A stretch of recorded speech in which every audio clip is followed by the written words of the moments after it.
Meron tayo dito 24 pieces na socket set. Maganda to kung meron kayong ganito sa sasakyan ninyo. In case magka-emergency, magka-problema, meron kayong tatakbuhan na tool set. Kagandahan na to guys kasi matibay to. Chrome vanadium yung kanyang material. Medyo mabigat-bigat na ng konti ito pero tingin ko solid to.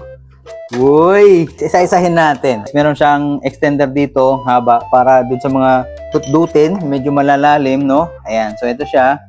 Tapos meron din tayo ganito. Tapos meron ganito yung maiksi. Tapos meron pa tayo ganito. Ayan guys, meron tayong 32, 30, 27, 24, 22, 21, 20, 19, 18, 17, 16, 15, 14, 13, 12, 11, 10, saka 8mm. Okay. Guys, tamang-tama. Ipalis kami ngayon. So ito yung dadalhin natin. At sa susunod nating DIY, ito rin yung gagamitin natin, no?